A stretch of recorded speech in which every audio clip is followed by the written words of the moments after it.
Bueno, el día de hoy tenemos como objetivo avanzar el tema de nomenclatura inorgánica. Es un tema bastante amplio, también como cualquier otro en examen de admisión, bastante importante y tiene mucho de parte de memoria. Así que lo ideal es que terminada la clase durante la semana, aprovechando que va a haber algunos días libres, puedan revisarlo, puedan leerlo, volver a ver el video si es que no les ha quedado algo claro, como para que puedan aprovechar y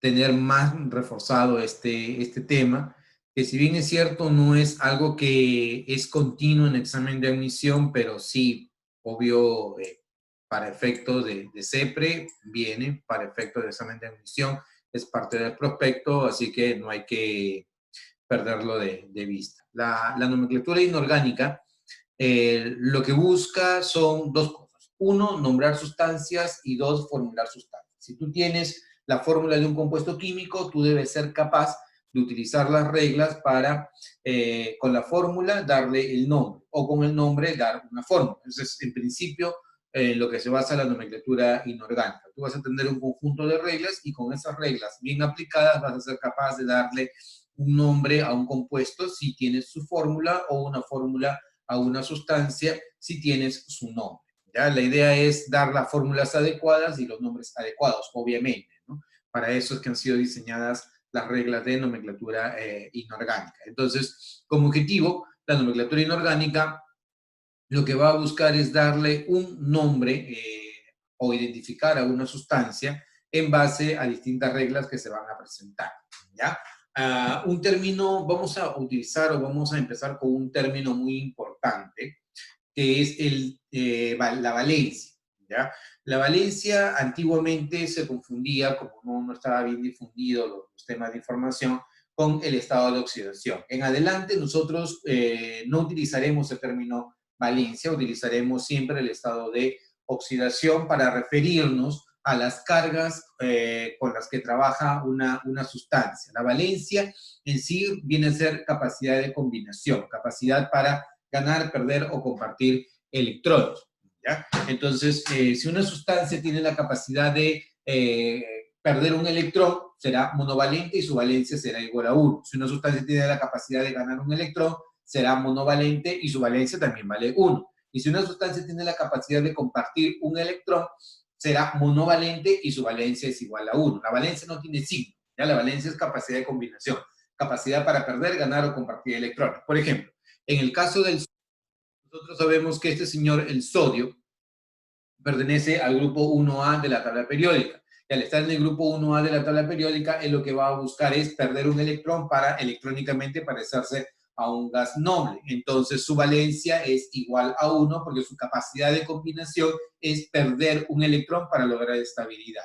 En el caso del cloro, grupo 7 de la tabla periódica, este señor lo que busca es ganar un electrón para electrónicamente parecerse a un gas noble y lograr estabilidad. También diremos que su valencia es igual a 1 y que su capacidad de combinación es perder un electrón. ¿Ya? Y por ejemplo, en el caso del hidrógeno, sabemos que el hidrógeno no quiere perder ni ganar electrones. El hidrógeno lo que necesita es compartir un electrón para lograr estabilidad y parecerse electrónicamente al helio, al gas noble más cercano que tiene. Entonces, su capacidad de combinación también es la compartición de un electrón. La valencia es la capacidad para perder, ganar o compartir electrones. No tiene signo. ¿Ya? Simplemente es capacidad de combinación. Por ejemplo, para el caso del nitrógeno, tiene 3 posibilidades de combinación. Su valencia es igual a 3 y diremos que el nitrógeno es trivalente. En el caso del carbono, diremos que es tetravalente porque su capacidad de combinación es igual a 4. Entonces, la valencia se refiere a eso, a la capacidad de combinación y no tiene signo. Es un término que es necesario considerar porque antiguamente se consideraba que valencia y estado de oxidación era exactamente lo mismo, pero no es así. ¿Ya? La valencia no está directamente relacionada o no es estrictamente lo mismo que el estado de oxidación. Más bien lo que nosotros sí utilizaremos mucho es este término, el estado de oxidación, número de oxidación o grado de oxidación. El estado de oxidación, número de oxidación o grado de oxidación es una carga real o aparente que va a tener una sustancia cuando forma un compuesto químico. Se dice que es una carga real porque, por ejemplo, en los compuestos iónicos sí se forman cargas reales, ¿no? O sea, si yo tengo un compuesto iónico, una especie va a perder electrones, lo va a transferir y otra especie los va a ganar. Entonces, una especie se convierte en un catión y otra especie se convierte en un anión. Entonces, se forma una carga real, no se forman cargas reales, iones, ion positivo y ion negativo. En este caso, el estado de oxidación va a ser la carga real que tenga el compuesto. Por ejemplo, si nosotros tenemos el cloruro de sodio, en el cloruro de sodio, el sodio va a perder un electrón, se lo va a transferir al cloro, el cloro al ganarlo, entonces admite o adquiere carga negativa. Un catión carga +1, un anión carga -1, definitivamente ahí hay carga, ¿cierto? Pero cuando nosotros, por ejemplo, hablamos de la compartición de electrones y se genera una polaridad en el enlace porque ambos elementos no tienen la misma electronegatividad, llámese, por ejemplo, un enlace hidrógeno con el flúor, ¿qué es lo que va a ocurrir? El flúor, por ser el elemento más electronegativo, tiende a llevarse al electrón y el hidrógeno tiende a perderlo. Entonces, el hidrógeno se va a cargar parcialmente positivo y el flúor se va a cargar parcialmente negativo. Entonces, en este caso no es una carga real, sino es una carga aparente que se genera por la diferencia de polaridad que existe entre el hidrógeno o la diferencia de electronegatividad que hay entre el hidrógeno y el flúor. Y debido a eso se genera un dipolo de enlace y el estado de oxidación del hidrógeno y del flúor vendría a ser no una carga real, sino una carga aparente, generada por la diferencia de electronegatividad entre estos elementos. El estado de oxidación podría ser un número positivo, podría ser un número negativo, podría ser una fracción e incluso puede ser cero. Ya no hay ninguna restricción para el estado de oxidación. No te mates en decir, oye, ¿es lo mismo estado de oxidación, grado de oxidación o número de oxidación? Lo llaman de manera similar. Nosotros utilizaremos el término estado de oxidación, pero podrías encontrar en las preguntas que es el número de oxidación o grado de oxidación hace referencia a lo mismo, ¿ya?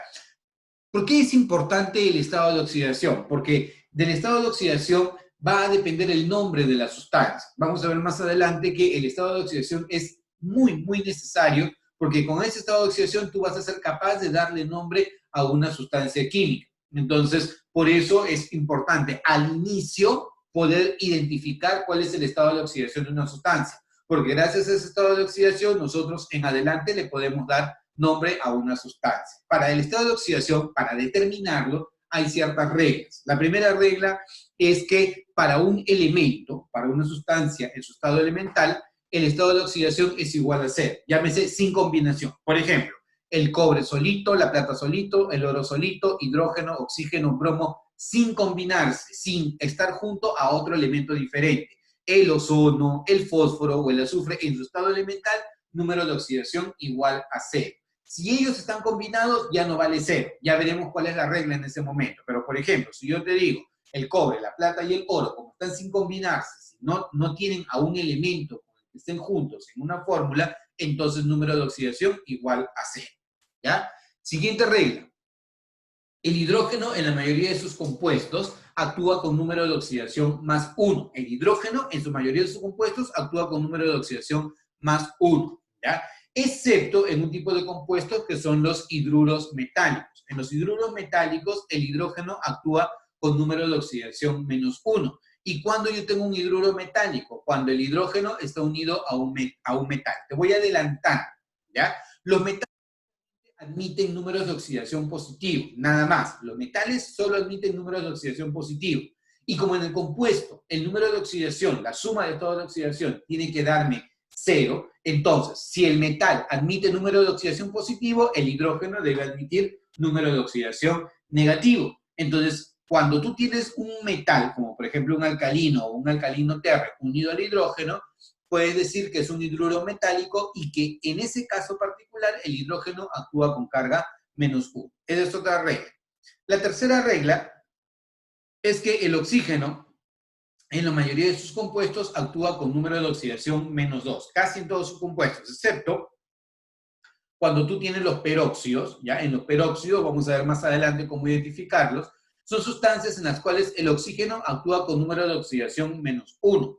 Y el otro punto muy importante es en el difluoruro de oxígeno. En esta sustancia, el oxígeno actúa con carga +2. Profe, ¿se puede? Sí, porque tú acuérdate que el número de oxidación va a depender del tipo de compuesto que estás formando.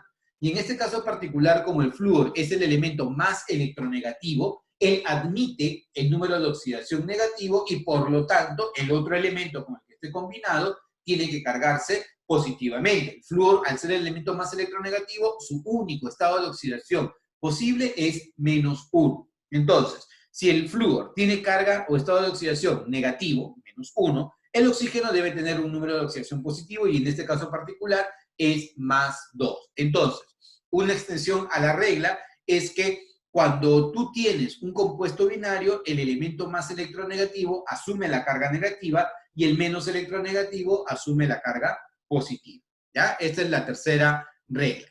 La siguiente regla es la siguiente. Para un compuesto químico, la suma de estados de oxidación debe dar igual a 0. Y para un ion poliatómico, la suma de estados de oxidación es la carga del ion. Para diferenciarlo, estos de acá que están en la primera línea son compuestos químicos. No veo una carga neta en ninguno de ellos. Monóxido de carbono, dióxido de azufre, ácido nítrico, ácido fosfórico. No observo ninguna carga neta entre ellos. Sin embargo, si tú observas aquí a él o a E, nitrato, fosfato, dicromato o tiosulfato, ellos tienen carga neta, tienen carga -2. Estos son iones poliatómicos porque son iones y están formados por varios átomos, ¿ya? En un ion poliatómico, la suma de estados de oxidación es igual a la carga del ion. Pero en un compuesto neutro, la suma de estados de oxidación me debe dar igual a 0. Por ejemplo, si yo quiero saber cuál es el estado de oxidación aquí del carbono, ¿qué es lo que digo? Bueno, si el oxígeno actúa con carga -2, el carbono debe actuar con carga +2. Por lo tanto, -2 más 2. En el caso del dióxido de azufre, ¿ya? Si el oxígeno actúa con carga -2, 2 por -2, -4, el azufre debe actuar con carga +4, ¿cierto? Esa debe ser la carga con la que debe estar trabajando el azufre, ¿ya? Y en este caso, en el caso del ácido nítrico, el oxígeno tiene carga -2, el hidrógeno tiene carga 1, 3 por -2, -6, y como esto es 1, la suma me tiene que dar 0, el nitrógeno debe trabajar con carga 5. Listo, tú lúcete. ¿Con qué carga está trabajando aquí el fósforo? ¿Cuál es el número de oxidación con el que trabajaría ahí el fósforo? Ayuda. ¿Número de oxidación cuál sería? El fósforo, el oxígeno actúa con carga, excelente, Juan, claro. El oxígeno actúa con carga -2, el hidrógeno actúa con carga 1. Entonces, 4 por -2, -8. Como esto es 3, entonces el fósforo debe actuar con carga 5, para que la suma de cargas me dé 0. En un ion poliatómico, imagínate en el caso del nitrato. Yo no sé con qué carga trabaja el nitrógeno, pero sé que el oxígeno tiene carga -2. 3 por -2, -6. -6 más X me tiene que dar esta carga de acá, -1. Entonces, -6 más X me da -1. De ahí deduces que el nitrógeno está trabajando con número de oxidación +5. Chicos, aquí en el fósforo, ¿cuál sería el número de oxidación con el que estaría trabajando el fósforo? Al ojo. Excelente, Yasti. Claro, debería estar trabajando con número de oxidación +5. 4 por -2, -8. -8 más X me debe dar -3. Despejando, X es igual a +5. En el dicromato, ¿el cromo con qué carga debería trabajar?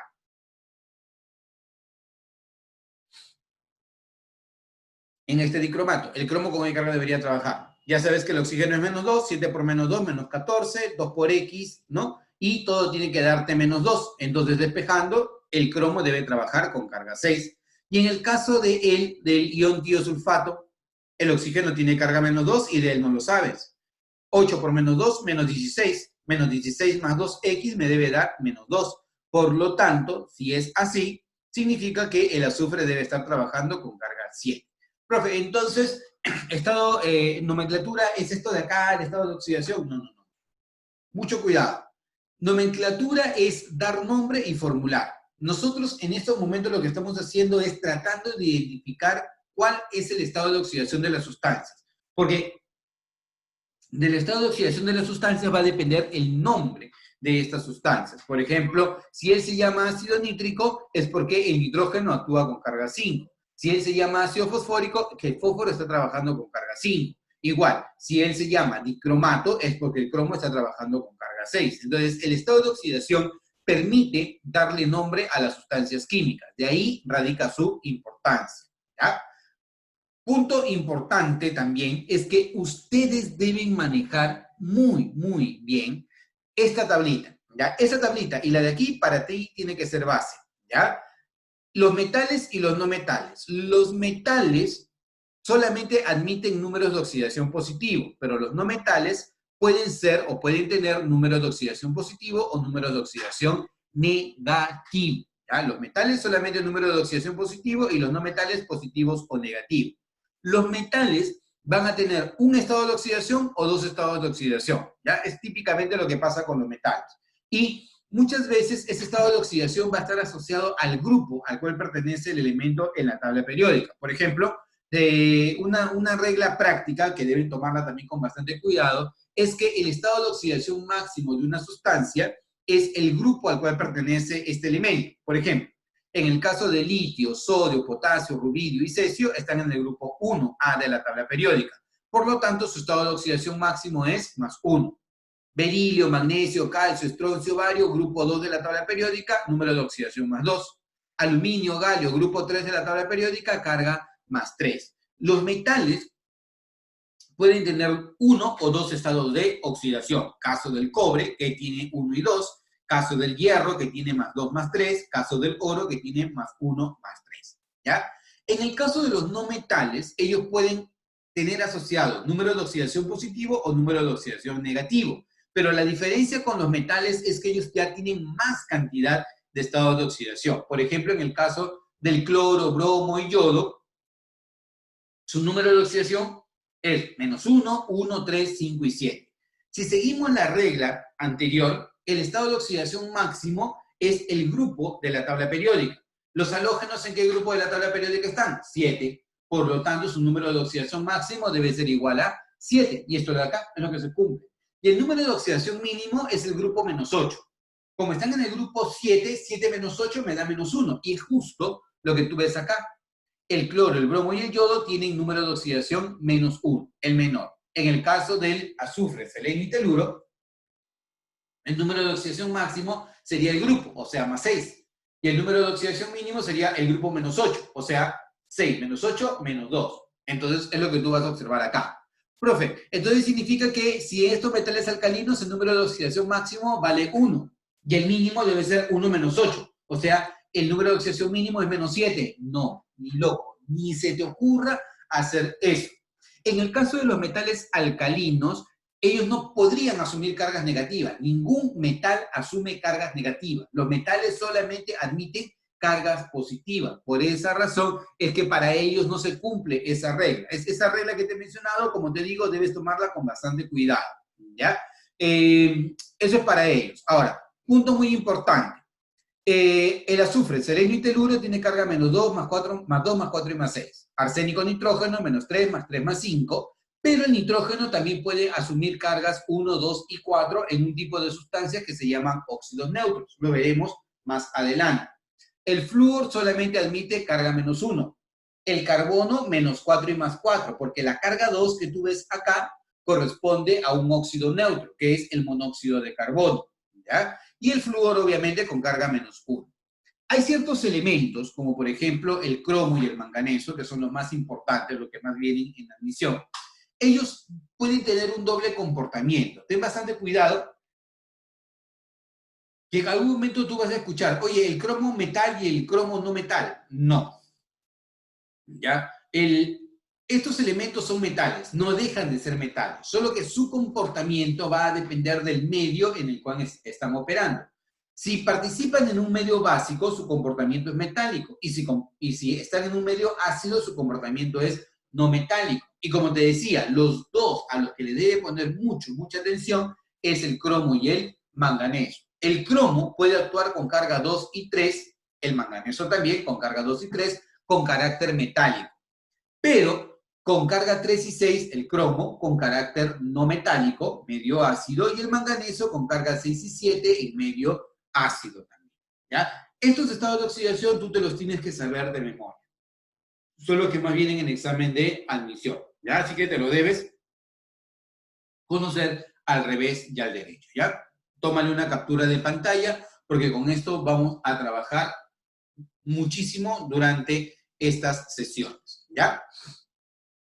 Entonces, esto con respecto al estado de oxidación. Ahora, vamos a entrar a darle nombre a los iones monoatómicos. ¿Ya? Empecemos dándole nombre a los iones monoatómicos. En primer lugar, hay que entender que es un ion monoatómico. Un ion, ¿sabes que es una especie? Positiva o negativa. Y si es monoatómico, tiene un solo átomo. ¿Ya? ¿Qué significa? Que yo me voy a encontrar con especies positivas o con especies positivas formadas por un solo átomo. ¿Y qué casos voy a tener? El primer caso que vas a tener es que la especie positiva, o sea, el elemento, tiene un solo estado de oxidación, ¿ya? Solo un estado de oxidación.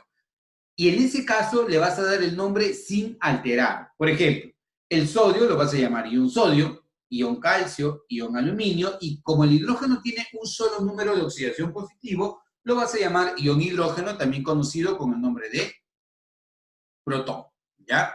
En el caso del cromo aparece con carga 3 y 6, ¿qué carácter adoptaría? Ya, esto es muy importante y gracias por tu pregunta, Juan. En el caso del cromo, eso va a depender del medio en el que se ubica. Por ejemplo, en el caso del cromo, y como bien lo has observado, el cromo no deja de ser un metal, pero tiene un comportamiento, ¿ya? Un comportamiento que puede ser metálico o no metálico. Entonces, algunas veces nosotros escuchamos que para estos elementos como el cromo y el manganeso se habla de anfoterismo, porque como ven, medio básico y medio ácido lo asocian con el anfoterismo, comportamiento ácido-básico. Pero en realidad el único elemento que exhibiría anfoterismo tendría que ser el cromo con carga más 3. Si el cromo está con carga más 3, yo lo que debo saber es cuál es el medio en el que se encuentra. Si el cromo está con carga más 3 y me dicen que el medio en el que está actuando es un medio básico, entonces posiblemente su comportamiento sea metálico. Pero si yo veo al cromo con carga más 3 o identifico al cromo con carga más 3 y me dicen que el medio es ácido, entonces el cromo posiblemente está actuando con carácter no metálico. ¿Ya? Es el único caso en donde tú tendrías que saber en qué medio estás trabajando. Otra de las formas es identificar el tipo de compuesto. ¿Ya? Te lo voy adelantando, pero en realidad eso lo veremos más adelante. Si, por ejemplo, a ti te dicen, oye, genera el hidróxido crómico. Hidróxido crómico. Si yo quiero generar el hidróxido crómico, hidróxido está asociado a un metal. Por lo tanto, yo debería concentrarme en estas dos cargas. ¿Ya? Si a ti te dicen, oye, forma al ácido crómico. Ácido. Si yo quiero formar al ácido crómico, significa que el cromo debe estar actuando como no metal. Entonces yo debería concentrarme en estas dos cargas. ¿De acuerdo? Carga 3 y 6, porque aquí el cromo actúa con medio ácido. ¿Ya? Espero haber respondido a tu consulta, Juan. ¿Ya? Entonces, ese es en el caso del cromo. Ahora, retomando. Cuando tú tienes un solo estado de oxidación, un solo estado de oxidación positivo, le das el nombre sin alterar. El litio, ion litio. El potasio, ion potasio. El calcio, ion calcio. El zinc, ion zinc, porque no tiene más de un estado de oxidación positivo. Pero cuando hay dos estados de oxidación positivos, tienes dos posibilidades. ¿Ya? El menor estado de oxidación lo haces terminar en oso y el mayor lo haces terminar en ico tomando la raíz latina. Por ejemplo, para el plomo, plumbum. Para el cobre, cuprum. Para el oro, aurum. ¿Ya? Para, a ver, ¿para quién? Para el estaño, estanum, por ejemplo. ¿Ya? Entonces, puedes utilizar la terminación oso para el menor estado de oxidación e ico para el mayor estado de oxidación. Y la otra forma es utilizar el número en romano. Y cuando utilizas números en romanos para indicar el estado de oxidación, a ese tipo de nomenclatura se le llama nomenclatura Stock. ¿Ya? Y esa nomenclatura Stock es una nomenclatura aceptada por UPA, la Unión Internacional de Química Pura y Aplicada. ¿Ya? Entonces, por ejemplo, si yo tengo al plomo con carga más 2 y yo quiero darle un nombre, lo más fácil, ion plomo 2, ion cobre 2, ion hierro 3, ion estaño 2. Nomenclatura Stock. ¿Ya? Pero el otro tipo de nomenclatura es utilizar la nomenclatura común, tradicional, clásica o antigua. Cualquiera de esos cuatro nombres va a servir. Común, tradicional, clásica o antigua. Si yo tengo carga, en este caso 2, y yo sé que el plomo actúa con 2 y 4, y 2 es la menor, entonces debe tener terminación oso, plumboso. Si acá tú tienes carga 2 y ves que el cobre tiene carga 1 y 2, 2 es el mayor, entonces la terminación debe ser ico. Entonces se va a llamar ion cúprico. Si tú tienes aquí el hierro con carga 3 y sabes que el hierro actúa con carga 2 y 3, entonces él se va a llamar ion férrico. Y en el caso del estaño, se va a llamar ion estanoso si actúa con carga 2, porque 2 es la menor de estas dos cargas. ¿De acuerdo? Entonces, para darle nombre, tú lo vas a hacer de esa manera. El primer caso es cuando tienes un solo estado de oxidación positivo. El segundo caso es cuando tienes dos estados de oxidación positivos. El menor termina en oso y el mayor termina en ico. ¿Ya? La siguiente regla es cuando tú trabajas con iones monoatómicos negativos. Si tienes iones monoatómicos negativos, la terminación es uro. Por ejemplo, el cloro, cloruro, sulfuro, hidruro, carburo. El azufre con carga -2, sulfuro. El selenio con carga -2, selenuro. El flúor con carga -1, fluoruro.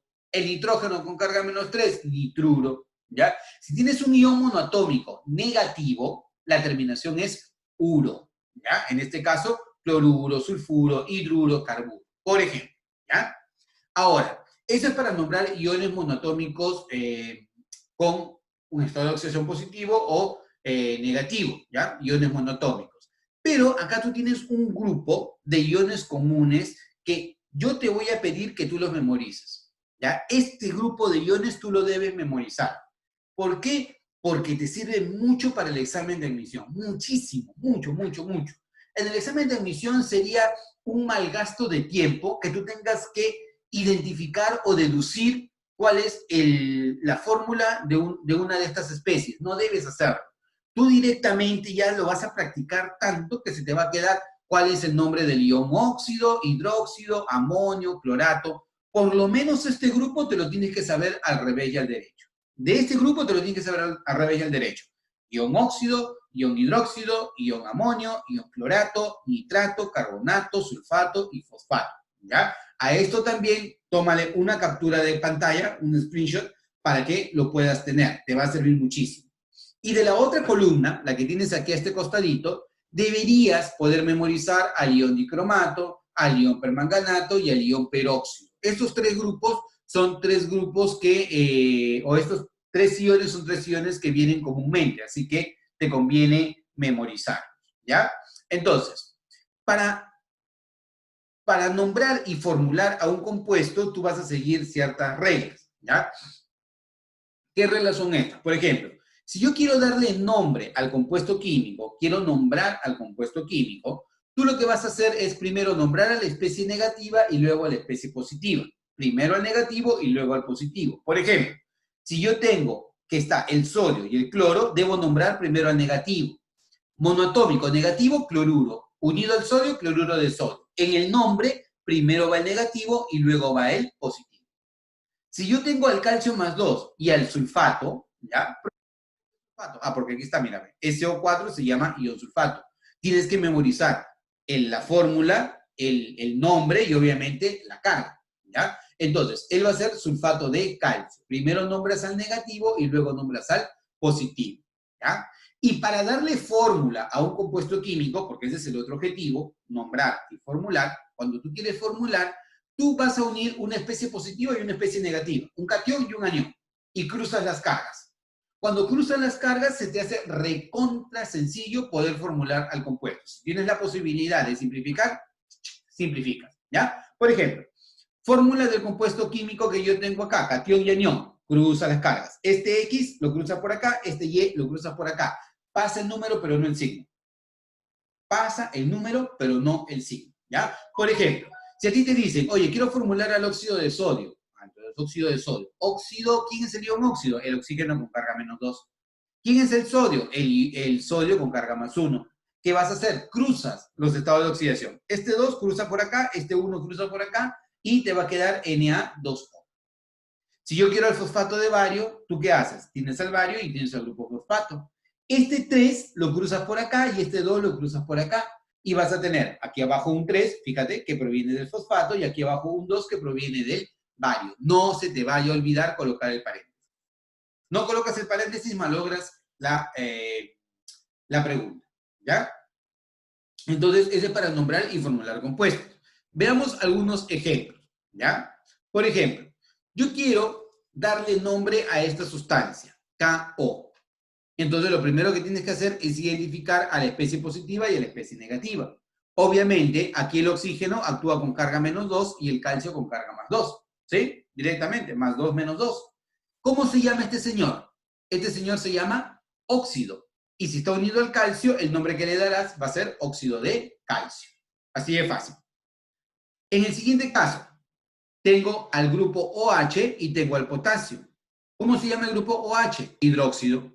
Hidróxido de potasio. Es el nombre que va a recibir. NO3. Te vas a tu tablita, ¿ya? Y buscas. Oye, ¿quién es el NO3? El NO3 se llama nitrato y está unido a la plata. Por lo tanto, este señor, ¿cómo debería llamarse? Nitrato de plata. Y en el siguiente caso, el sodio, ¿con qué carga trabaja? No tiene otra carga que carga +1. Entonces deduces que el hidrógeno actúa con carga -1. Chicos, el hidrógeno con carga -1, ¿qué nombre recibe? Te creo. Hidrógeno con carga -1. Excelente, Juan. Perfecto, Sebastián. Muy bien. Perfecto, Justin. Claro, el hidrógeno con carga -1 recibe el nombre de hidruro y si está unido al sodio se va a llamar hidruro de sodio. Y esa va a ser la forma, hidruro de sodio, se acabó. ¿Te das cuenta? O sea, ¿cuál es la ventaja de este método que te estoy enseñando? La ventaja de este método es que tú no necesitas tener en tu mente si estás frente a un óxido básico, un óxido ácido, una sal, no. A ti te interesa la fórmula y se acabó. ¿Lo estás logrando? Sí, porque tienes la fórmula y le estás dando el nombre. Ahora vayamos a lo contrario. Yo tengo el nombre y quiero darle la fórmula. Bueno, eso es otra cosa diferente. Si yo quiero formular al óxido de potasio, tendría que conseguirme al potasio y tendría que conseguirme al óxido, ¿cierto? ¿Quién es el potasio? Me voy a mi tabla y veo que el potasio únicamente trabaja con carga +1. ¿Quién es el óxido? Es el oxígeno con carga -2. Profe, ¿de dónde sacó eso? Te dije que te memorizaras una tablita, ¿cierto? El oxígeno de carga -2. Entonces, ¿qué vas a hacer? Vas a cruzar las cargas. Y cuando cruzas las cargas, ¿qué te va a quedar? Debajo del potasio, un 2 y debajo del oxígeno, un 1. Entonces, tu opuesto tendría que ser este de acá. Quiero el hidróxido de bario. ¿Qué debo hacer? Debo buscar quién es el bario. El bario es Ba. ¿Y con qué carga trabaja el bario? ¿Con qué carga trabaja el bario? Carga +2. ¿Y el hidróxido? ¿Quién es el grupo hidróxido? OH con carga -1. ¿Qué vas a hacer? Vas a cruzar las cargas. Entonces, al cruzar la carga hacia el hidróxido y del hidróxido hacia el bario, te va a quedar bario OH2. No se te vaya a olvidar colocar el paréntesis. No colocas el paréntesis, malogras el problema. Sulfato de litio. ¿Qué debo hacer? Debo identificar al litio y debo identificar al sulfato. El litio, grupo 1 de la tabla periódica, carga +1. ¿Quién es el grupo sulfato? SO4 con carga -2. Entonces, si yo tengo a él, ¿qué vas a hacer? Este 2 lo vas a cruzar aquí y este 1 lo vas a cruzar por acá. ¿Y qué te va a quedar? Te va a quedar sulfato de litio. Y si quieres el hidruro de calcio, dices, bueno, me consigo el calcio y me consigo el ion hidruro. Este es el calcio y él es el ion hidruro. Por lo tanto, el hidruro de calcio es esto de acá. Aumentémoslo una rayita de nivel a esto, ¿ya? Si yo tengo, por ejemplo, a este señor, al feo, ¿ya? Quiero darle nombre. ¿Cómo sería el nombre de esta sustancia? Averiguo. El oxígeno tiene carga -2 y el hierro carga +2, ¿cierto? Entonces, si el hierro tiene carga +2, pero él trabaja con 2 y 3, significa que está trabajando con el menor estado de oxidación. Entonces, el nombre, ¿cuál podría ser? Óxido de hierro 2 o podría ser óxido ferroso. En el primer caso estás utilizando la nomenclatura stock, en el segundo caso estás utilizando la nomenclatura común. Cobre OH2, definitivamente este es el hidróxido de cobre. Y tienes que averiguar el cobre con qué carga se está trabajando. El cobre trabaja con carga 1 y 2, pero en este caso particular es 2. Y si es 2, significa que el cobre está trabajando con la mayor de las dos cargas. Entonces, ¿qué terminación tendría? ¿Oso o ico? ¿Qué terminación va a tener? ¿Oso o ico? ¿Qué tú dices? Ico, definitivamente. Entonces, esto va a ser hidróxido de cobre 2 o hidróxido cúprico, como tú quieras llamarlo. Entonces va a llamar hidróxido de cobre 2 o hidróxido cúprico. Si utilizas número en romano, nomenclatura stock. Si utilizas terminación oso-ico, nomenclatura común. Acá, te creo. ¿Con qué carga está trabajando el plomo? Te recontra creo, ¿eh? ¿Con qué carga está trabajando el plomo ahí? Ayúdame. Con carga. Con carga 4, claro. ¿Cómo deduces que tiene carga 4? Porque el sulfato, este señor, tiene carga -2. Entonces, 2 por -2 me da -4. Por lo tanto, el plomo debe trabajar con carga más 4. De ahí la importancia que tú lo memorices a él. Él tiene carga menos 2. 2 por menos 2, menos 4. Entonces, el plomo debe trabajar con carga más 4. Y como el plomo tiene carga 2 y 4, y esta es la mayor, entonces lo vas a llamar o sulfato de plomo 4 o lo vas a llamar sulfato plúmico. Se acabó. ¿Ya? En el siguiente caso, quiero formar al óxido férrico. Ya, lúcete. El oxígeno con carga menos 2. El hierro tiene carga 2 y carga 3, pero si es férrico debe trabajar con carga 3, ¿cierto? Dime, rapidito, ¿cuál sería la fórmula del óxido férrico? Hierro 2 o 3, claro, definitivamente, no hay de otra, ¿no? Porque él va a trabajar con carga 3, él va a trabajar con carga menos 2, cruza las cargas y se acabó. ¿Sí? Quiero al cloruro estánico, ¿ya? Estánico, el estaño trabaja con carga 2 y con carga 4. Estánico, ¿qué significará? Carga 4. Y si quiero cloruro, terminación uro, significa el cloro con su carga negativa. ¿Cuál es la carga negativa del cloro? Menos 1. Entonces, si tengo al estaño con carga 4 y al cloro con carga menos 1, ¿no? ¿Cuál sería la fórmula del cloruro estánico? SN cloro 4. ¿Sí? Nitrato cúprico. Ah, bueno, el cobre actúa con carga 1 y 2. Cúprico es carga 2. ¿Nitrato cuál es? Este señor es el nitrato. Él es el nitrato. Profe, ¿cómo lo sabe? Me fui a la tablita anterior, que tú ya memorizaste, ¿no? Y ese nitrato cruza las cargas. ¿Qué te va a quedar? Te va a quedar cobre NO32. Y en el caso del peróxido de sodio, vas a unir al ion sodio con el ion peróxido. Este 2 lo cruzas por acá, este 1 lo cruzas por acá y te va a quedar peróxido de sodio. Profe, ¿simplifico? No, no, no, importante.